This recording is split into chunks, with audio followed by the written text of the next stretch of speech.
Education of children. When I landed at Durban in January 1897, I had three children with me. My sister's son, 10-year-old, and my own sons, 9 and 5 years of age. Where was I to educate them? I could have sent them to the schools for European children, but only as a matter of favor and exception. No other Indian children were allowed to attend them. For these, there were schools established by Christian missions, but I was not prepared to send my children there, as I did not like the education imparted in those schools. For one thing, the medium of instruction would be only English, or perhaps incorrect Tamil or Hindi. This too could only have been arranged with difficulty. I could not possibly put up with this and other disadvantages. In the meantime, I was making my own attempt to teach them, but that was at best irregular, and I could not get hold of a suitable Gujarati teacher. I was at my wits' end. I advertised for an English teacher who should teach the children under my direction. Some regular instruction was to be given them by this teacher, and for the rest they should be satisfied with what little I could give them irregularly. So I engaged an English governess at £7 a month. This went on for some time, but not to my satisfaction. The boys acquired some knowledge of Gujarati through my conversation and intercourse with them, which was strictly in the mother tongue.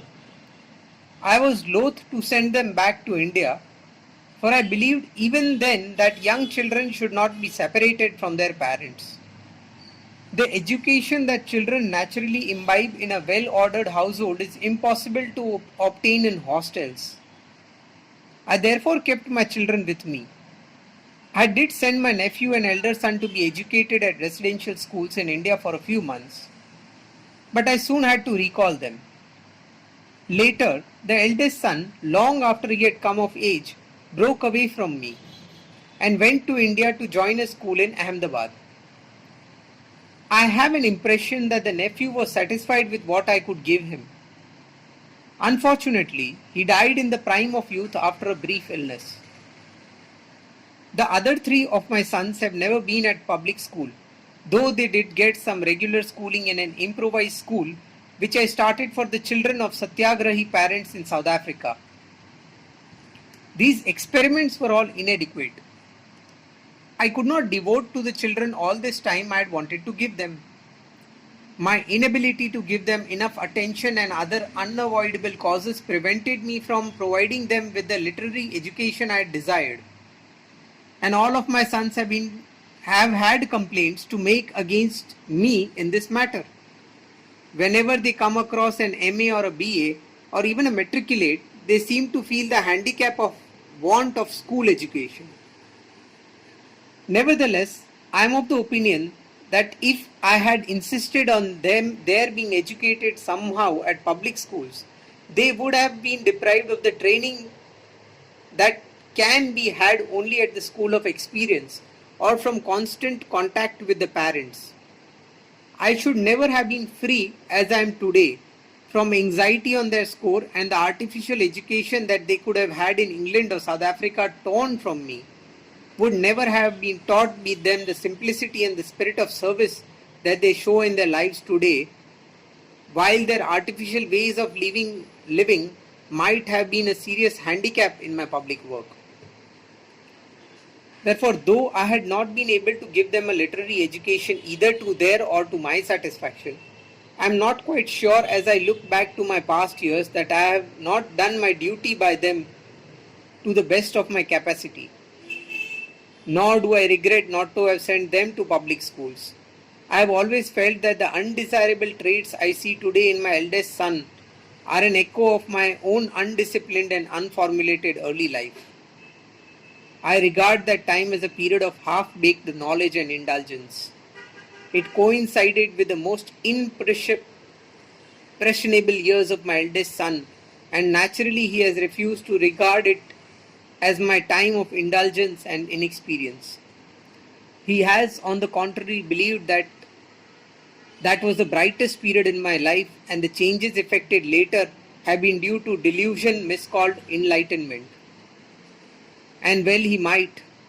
Why should he not think that my earlier years represented a period of awakening and the later years of radical change, years of delusion and egotism?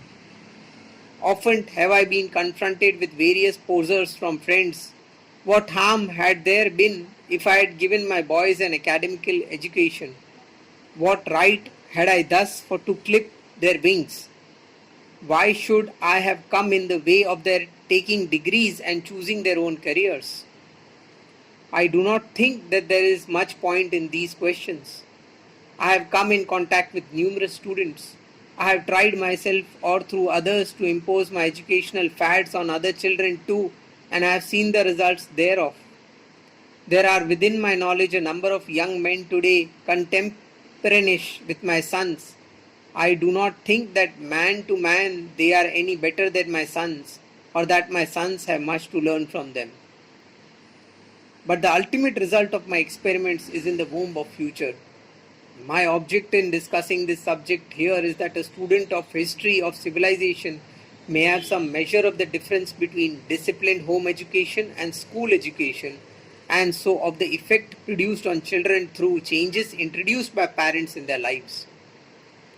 The purpose of this chapter is also to show the lengths to which the votary of truth is driven by his experiments with truth, as also to show the votary of liberty how many are the sacrifices demanded by that stern goddess.